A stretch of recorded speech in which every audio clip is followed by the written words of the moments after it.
Take it away. All right. Well, thank you, Paul. Good afternoon, everyone. My name is Ed Wengrowski. I'm the Environmental Technologies Coordinator, and I work in our planning office. So I see we're coming up on the 5 o'clock hour. I'm going to try and be brief, but I do want to talk about stormwater management in the New Jersey Pinelands. We're going to talk about a draft rule proposal that the Commission just recently published in the New Jersey Register. And our rule is in response to both DEP's recent rule adoption, but I do have to say that this gives us an excellent opportunity to update our stormwater rules that we rewrote extensively back around 2006. So this latest iteration of this rule amendment incorporates some of the things that have come out of DEP's rules and some lessons learned since our last adoption of our prior rules. The opening slide here has a couple photos that Paul Lakin took at Hamilton Lake Park. We're going to see a lot more of these types of facilities. These are bioretention systems or rain gardens. What's remarkable about these devices is they serve a dual purpose for us. They both recharge the Kirkwood-Cohansey aquifer with large volumes of stormwater, and they're also excellent ways to remove pollutants from stormwater. So these things are removing total suspended solids, nutrients, heavy metals, petroleum hydrocarbons. So this is one example of 10 green infrastructure BMPs, best management practices, that are emphasized in DEP's and now our proposed stormwater rules. Next one, please. So before I talk about the rules, I just want to briefly talk about why we manage stormwater runoff. And one of the principal reasons is to remove waterborne pollution. So you can see in this photo here, the visible pollutants, trash, is obvious, but there's lots of things that are carried as suspended and dissolved materials. Nitrogen and phosphorus are components of fertilizers. Bacterial pathogens that originate from dog waste and primarily like goose droppings. De-icing salts that come from road salting. Heavy metals, oil, gasoline, and sediment, all pollutants that are contained in stormwater runoff. Next one, please. We also manage stormwater to minimize local flooding. So I captured this shot here from a local newspaper just recently that identifies some of the storm totals from a storm that occurred earlier this summer. And you can see many of these areas here are in the Pinelands in Burlington County, Camden County, very large storm events. And that stormwater inundates our existing stormwater infrastructure and often causes localized flooding. Flooding that can damage property, flooding that can threaten health. And so that is one of the principal reasons, in addition to pollutant control, that we manage stormwater. And I don't have a slide on it, but I also just want to mention that we also manage stormwater because we treat stormwater runoff as a natural resource. And that's kind of a shift from the way stormwater has been viewed in the past. It was often viewed essentially as a waste material, and the quicker we could dispose of it, the better. We see it now as a natural resource, and we handle it that way. And managing stormwater also minimizes soil erosion. Next one, please. So this is the traditional historic way in which stormwater has been managed. And we define this as management through the use of gray infrastructure. So you can see here that stormwater that's landing on impervious surfaces like rooftops, driveways, sidewalks, and the like is quickly diverted to hardened structures. So we're channeling that stormwater through a gutter along the side of the street. It goes into a catch basin or inlet. There it travels through a hardened stormwater a stormwater sewer, concrete pipe, or perhaps corrugated metal pipe, and then is quickly discharged to the nearest receiving water body. And there's no treatment that's occurring in the way that this stormwater is managed. Essentially, we're losing that resource. Once it's in that stream, it's basically flushed away, and we have no ability to capture it, to both treat it and to replenish our aquifer with it. Next one. So the new rules that became effective statewide through DEP's regulations in March of 2021, just 4 months ago, require the use of green infrastructure. And the Pinelands proposed stormwater management rules that were just published, we follow suit that these green stormwater infrastructure measures are the appropriate way to manage stormwater. So to be considered green infrastructure, the management measure needs to accomplish one of these four things. We need to manage stormwater close to the source. So I like to think of that as managing the stormwater as close to where that raindrop hits the ground. We need to treat stormwater through infiltration into the subsoil. So that little picture there shows water infiltrating into these crevices in soil, and both physical contact with soil particles and the microorganisms that reside in those soils do a tremendous job of renovating stormwater and removing pollutants. We can treat stormwater through filtration, by vegetation, and again, by soil. So vegetation, I mean, you know, it's amazing how much particulate matter will absorb onto the blades of grass or plants in a vegetated swale. And we're capturing and removing those pollutants before they get into the surface water bodies that way. And we also can store stormwater for future reuse. So this is a rain barrel in a residential property, but we also see reuse done frequently in golf courses. Where we'll have a wet pond, stormwater is directed to that area, and then it's later pumped out and used to irrigate the turf on that golf course. Next one, please. So the goal of DEPs and now our new stormwater rules are to mimic the natural water cycle. So, you know, the DEP talks about creating hydrologically functional landscapes. And essentially, what we're trying to do is incorporate measures that fit into this natural scheme through which water moves through the environment. Importantly, there's been a lot of talk earlier tonight about groundwater recharge. And I would just note that you're going to see over and over again how these measures aim to get that water back into the ground to replenish the surficial aquifers, the Cohansey component of the Kirkwood Cohansey. Once we get that water into the aquifer, it's available both for human use, but it also serves as base flow. It feeds the lakes and streams that we have in the Pinelands, and essentially that completes the cycle. We're not aiming to lose that water, we're aiming to get it back into the groundwater system where it can be reused. Next one, please. So the Commission has had a long-standing history of managing stormwater to a degree that is much more protective, quite frankly, than it's managed throughout the rest of the state. And so we have volume controls and runoff rate controls. The volume control, Ernie mentioned earlier that we require the on-site retention and infiltration of the 10-year storm volume. Now that's a 5+ inch rainfall event. 5 inches of rain is a tremendous amount of water. So by requiring that major development capture, retain, and infiltrate that 5-inch storm that collects on all of the new impervious surfaces in the development, we're ensuring that that water gets back into the Kirkwood Cohansey aquifer. And then we also have runoff rate controls. This photograph here is just outside the Pinelands. It's in Ocean County though, and it's an example of one of these torrential downpours that completely overwhelms the stormwater management structures that were built in the 1970s, say, and causing serious flooding, displacing these residents. So we require, as Ernie noted, that the rate that stormwater runs off our properties be less than the rate at which it ran off prior to the development that's proposed. Next one. So the goals of our Pineland stormwater amendments are basically threefold. We aimed to harmonize the Pinelands rules with DEP's new stormwater rules in a manner that's best suited for the Pinelands area, given our unique ecological setting here. We also recognize that climate change is affecting the way these storms occur in the area. So our rules aim to minimize impacts from what will likely be more intense storm events. And we wanted to strengthen and enhance stormwater management in the Pinelands, again, improving on what we did back in 2006. And we think we've done it in a way that is reasonable to both home builders and developers. And we'll know more about how that community feels about the rules through our public comment period. Next one. Now, this is important. This is something that the Pinelands Commission is doing. This is not being done in DEP's new stormwater rules.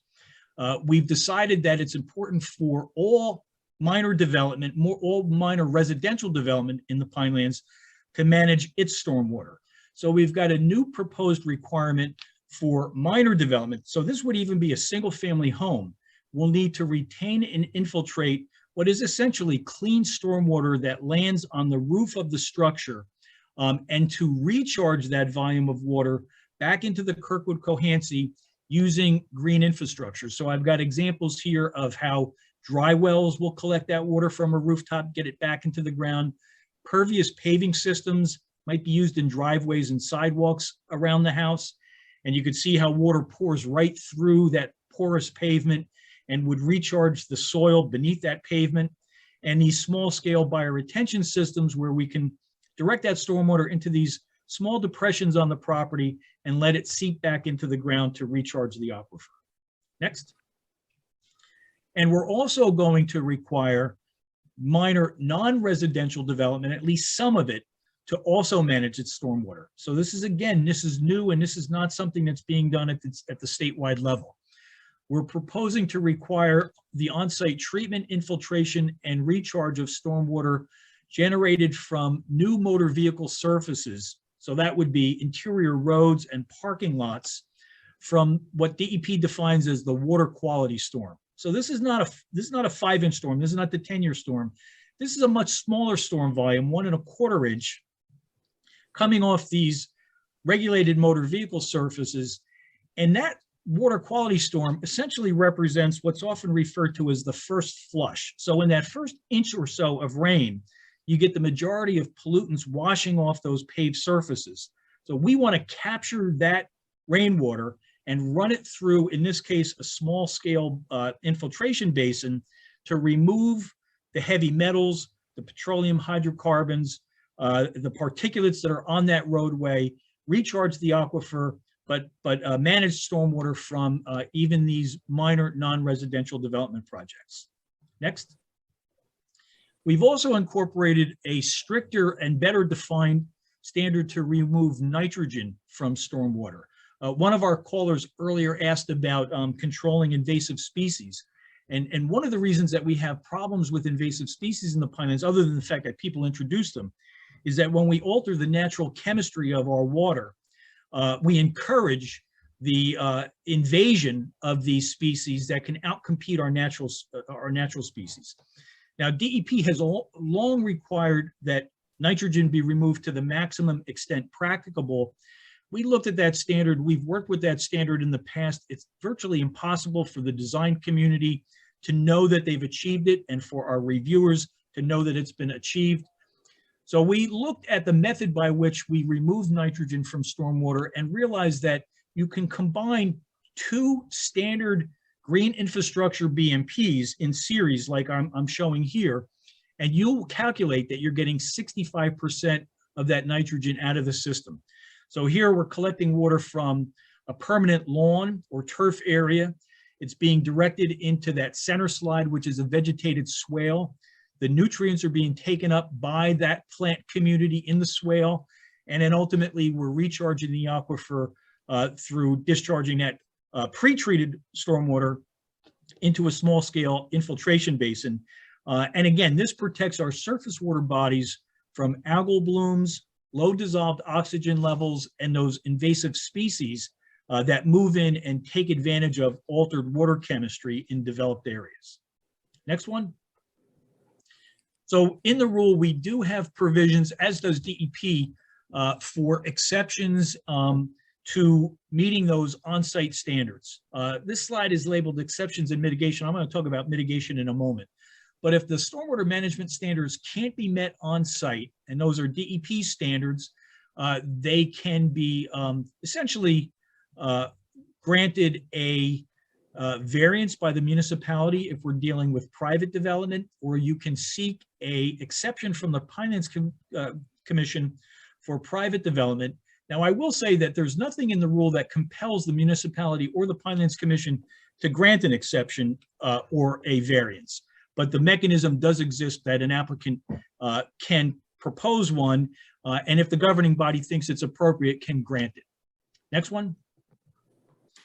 So variances and exceptions can be granted from the on-site design and performance standards for green infrastructure, groundwater recharge, runoff quality, and runoff quantity So you don't necessarily have to meet those standards on site.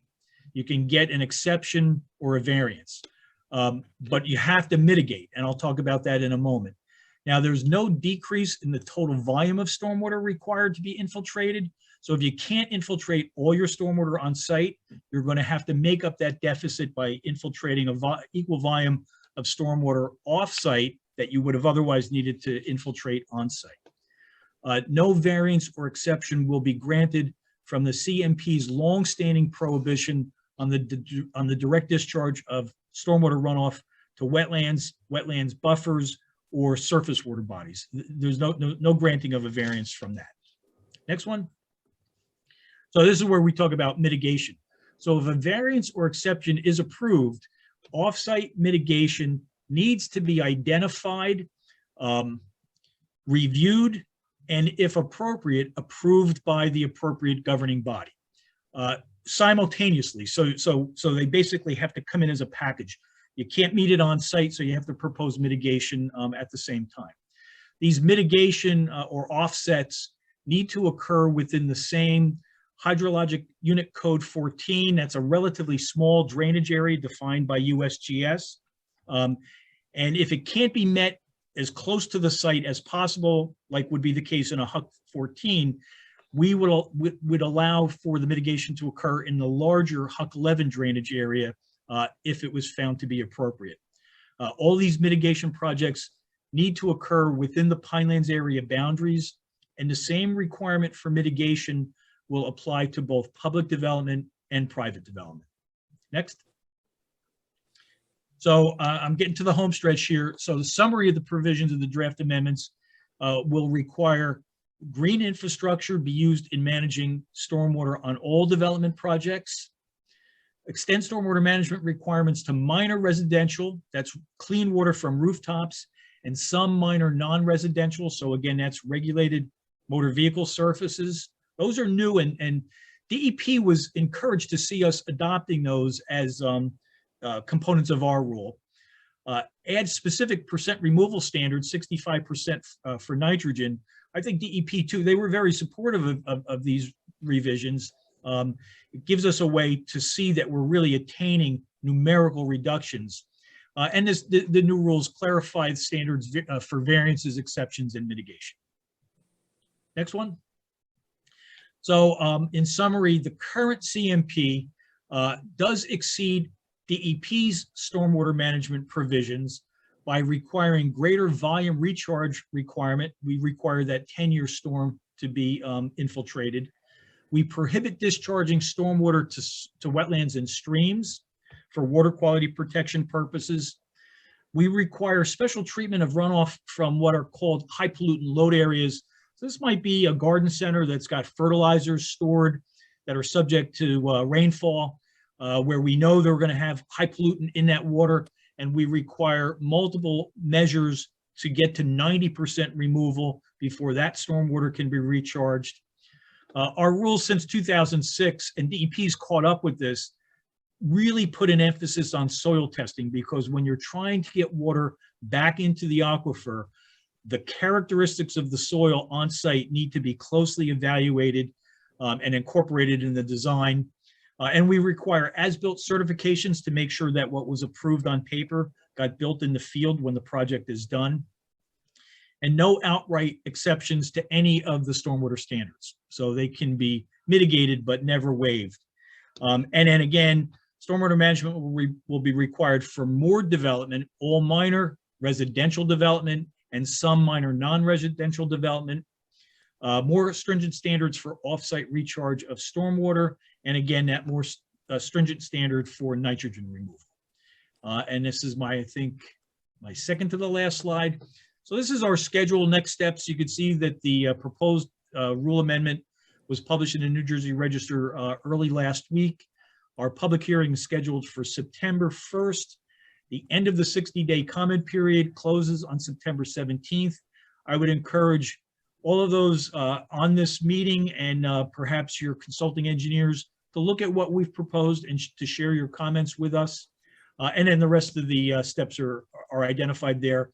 We aim to get the amendments in full effect by December of 2021.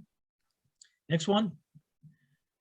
And that's my final slide. So I think Paul's going to open up to questions, and I'd be happy to try and answer. Thank you very much, Ed.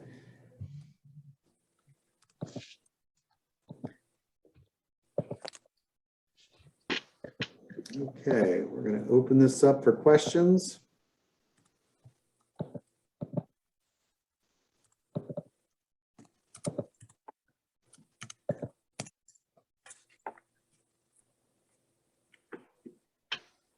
Okay, if you have any questions about the last presentation you've just seen, or perhaps any of the other presentations you've seen, please give us a call at 1-929-205-6099. The meeting ID is provided on the screen for you. I wanted to, ahead of time, thank all of the municipal officials and members of the public, county officials, consultants, and everyone who's tuned in today. I want to thank our co-sponsor, the Pinelands Municipal Council, Chairman Rick Prickett, and all of our presenters today for their work. Thank you.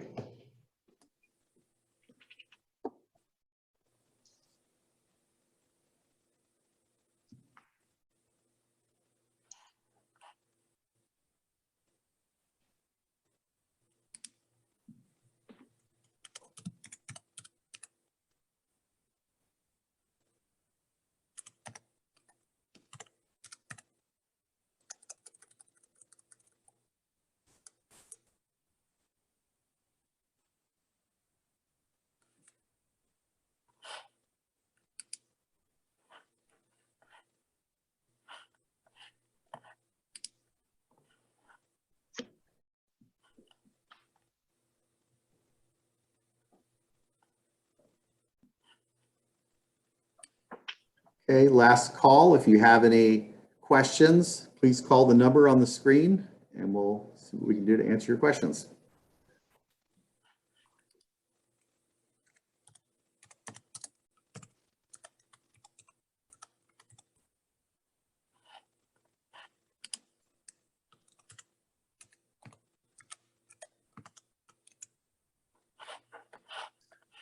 Okay, seeing none, close the question period. Open it back up to Mayor Cope. Okay. Oh, I just got a question. Okay, go ahead. I just got a call. Sorry about that. Sorry to interrupt. Okay. Hello, caller. Please state your name for the record. Yes, Charles Caruso. Hello there, Charles. What's your question? Actually, so my question, first I'd like to compliment Mr. Gringowski on a great presentation on the stormwater rules. And I'd also like to compliment the Pinelands Commission on their forward thinking on adopting stormwater rules that incorporate both the benefits of the state rule and actually go beyond it and make improvements over it. And my comment is basically, it's more of a comment than a question, which is I'd like to call if you have any questions, please call the number on the screen and we'll answer your question. Yep, hello. Yes, I think there was some echoing on the live stream. You might have it on. Yeah, okay. Yeah, if you mute the live stream, it'll be fine. How about now? Can you still hear me? Yes. Mm-hmm. Okay, so yeah, basically, I'd like to, for area municipalities that have both territories within the Pinelands and outside the Pinelands, I would encourage them to think about and enact the Pinelands Commission rules on stormwater so that it applies to both the areas within their territory that's in the Pinelands and those areas that is also outside the Pinelands, because these rules are very forward thinking and they really show leadership by the Pinelands Commission on stormwater. And in fact, I'm a chairman of the Barnegat Bay Stormwater Work Group, and you know, the leadership that the Pinelands Commission has shown on stormwater has really benefited the Barnegat Bay, as clearly as shown by the improved water quality that takes place in the southern portions of the Barnegat Bay, which are really fed by the Pinelands area, versus the northern portions of the bay, which have got much, much more development and really have not adopted stormwater rules consistent with the Pinelands Commission's enlightened stormwater system. Thank you very much for your comments. Excuse me? Thank you very much for your comments. Okay, great.